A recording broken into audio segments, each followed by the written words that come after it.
The super flyweight division continues to heat up, and right now we seem to be stuck at a fork with Juan Francisco Estrada having beaten Chocolatito Gonzalez, and of course Srisaket Sor Rungvisai waiting in the wing for a third fight and as the #1 WBC mandatory challenger for Estrada. Which way is he going? Which route? We're not too sure, but let's talk about it, and I'm gonna dig right into what Srisaket Sor Rungvisai has had to say and the way he's been scorching my boy Juan Francisco Estrada lately. So if you want to check those articles out, make sure to check the description box below. I will leave a link to every article I'm reading, and make sure you guys follow along if you so please. Remember guys, please make sure to hit the like and subscribe button and stay tuned for a lot more unbiased boxing to come. So let's dig right in. Srisaket Sor Rungvisai had the following to say in the Boxing Scene article: I want to fight Estrada next. It was promised to me that I'll get to fight the winner of Estrada and Chocolatito by August or September this year. I'll have a trilogy with Estrada next.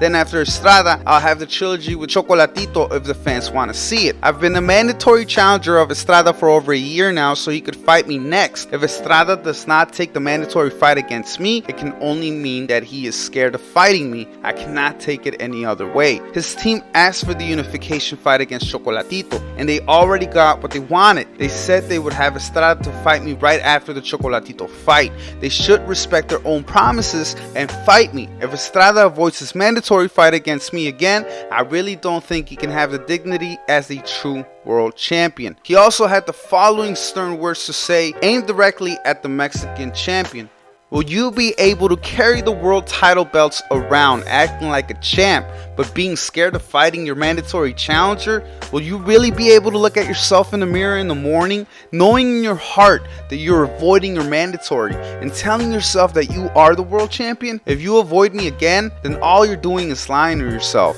He stepped back a little bit in the following statements: I'm not saying that Estrada is a coward or a bad man. We all know he is a warrior for what he did in the ring all these years, but he has to prove that he is a true champion by following the obligation and fulfilling his promises. If he takes his mandatory against me next, I'll give him all my respect as a true champion. But if he avoids it again this time, it is just not possible for me to give him that respect. I deserve it. I beat Chocolatito twice when he was the #1 pound for pound fighter.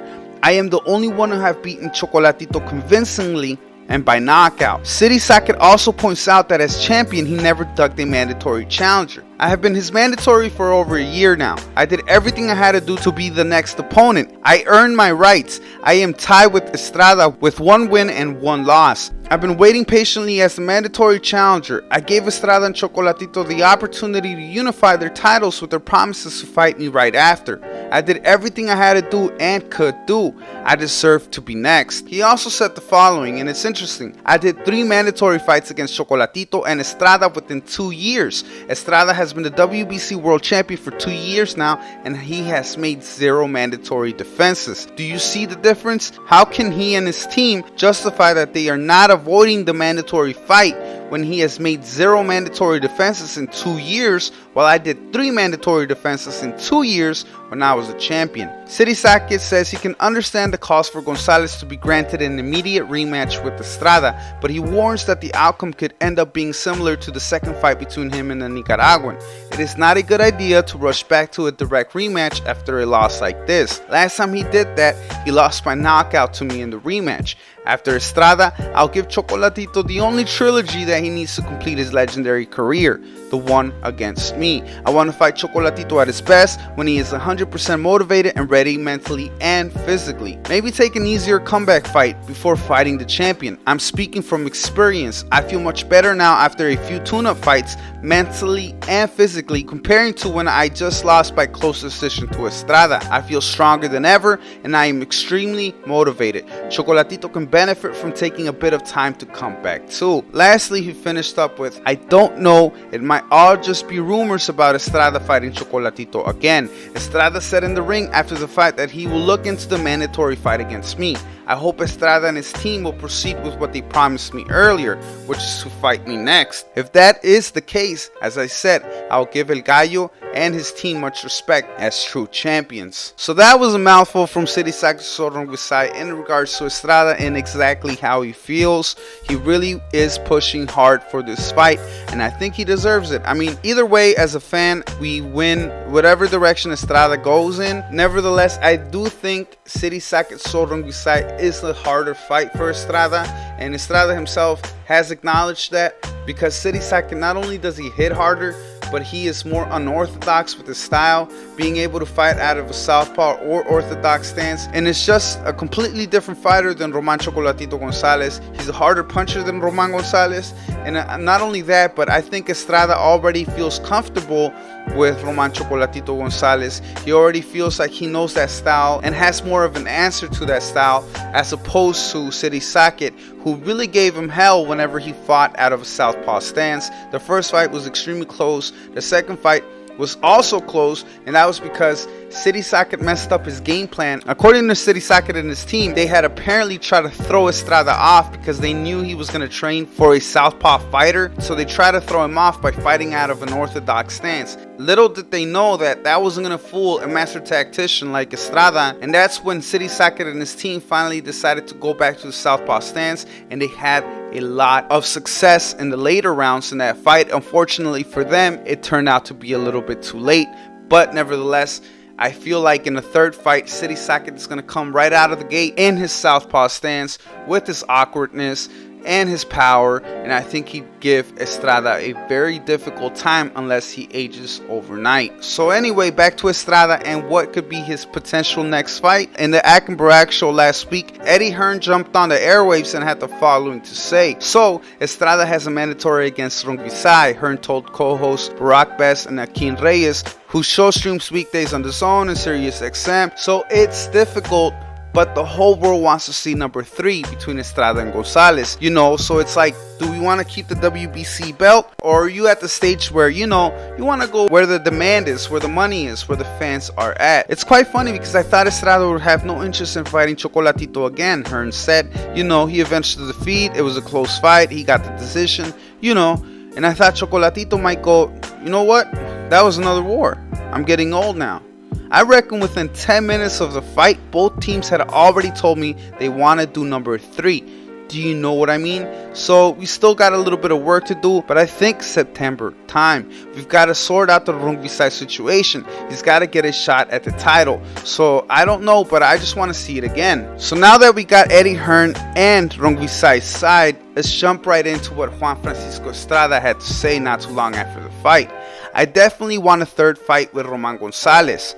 I prefer it over Sor Rungvisai fight because Sor Rungvisai is more complicated and because he's a lefty, but I'd surely want to fight Roman Gonzalez again. So ladies and gentlemen, you heard it from the horse's mouth. Juan Francisco Estrada is interested in fighting Roman Chocolatito Gonzalez more so than he is interested in fighting Srisaket Sor Rungvisai. And like I told you, it's for the same reasons that I mentioned earlier in the video. He's a lefty, he's a more complicated fight, he punches a lot harder than Roman Chocolatito Gonzalez, especially at 115. So right off the bat, those are indicators that Estrada, although he is a great fighter and a great champion, he might potentially be leaning towards the slightly, it's not even easier because Roman Gonzalez is never going to be an easy fight, but the more straightforward fight, if that makes any sense. And I don't blame him for it. I mean, it was a classic, it was an instant classic like we've been saying. It was a great fight and everybody wants to see it again. I mean, we finally got to see the fight after almost 9 years of wait, and it definitely lived up to the hype. Anyway, what do I think about the whole situation? I really think that Eddie Hearn is probably going to try to talk to the WBC and Mauricio Sulaiman and perhaps make Juan Francisco Estrada the franchise champion. That way he loses the belt, but he doesn't. I mean, it gets a little convoluted in that whole scenario, but I did hear those rumors late last week, and I don't really have an affinity towards the franchise belt. I mean, I think it just makes the whole scenario and situation a lot more difficult than what it needs to be, but I think that that's going to be the course of action if they are trying to save some semblance of a belt, or the WBC belt rather, for Estrada. And I think that Srisaket Sor Rungvisai versus Carlos Cuadras will most definitely be next if that does happen, because Rungvisai is the #1 mandatory challenger, and at #2 is none other than Carlos Cuadras himself, and they also have a history in the past. I mean, Rungvisai and Cuadras have fought before. Cuadras was able to dethrone Rungvisai at that point in time several years back, so a rematch would be great. Juan Francisco Estrada has already beaten Cuadras. That would open up Estrada's path for the rematch against Roman Chocolatito Gonzalez, and the winner of both of those fights can face each other once again for a trilogy. And I mean, these guys are constantly fighting each other. They've all given us great fights. They all give us great combinations. Their styles mesh perfectly. They give us different fights, but all high octane, all high caliber type of fights, and we can never fail with these super flyweight guys. Nevertheless, guys, Srisaket Sor Rungvisai, like I said, was really throwing some fireballs. Will Estrada be ducking Srisaket if he does go after Roman Chocolatito? Not necessarily, and I think it's because of the demand, the payday that's there with Roman Gonzalez. You know, everybody's really akin to that fight right now, more so than the Rungvisai fight. But I also feel like Srisaket definitely deserves that fight with Estrada. So I know I'm having a difficult time really seeing what's best, but I feel like if they can't franchise Estrada, Hearn is going to advise him to drop the belt altogether and go straight into the rematch with Roman Chocolatito Gonzalez. Is that the best course of action? We'll find out. We'll see.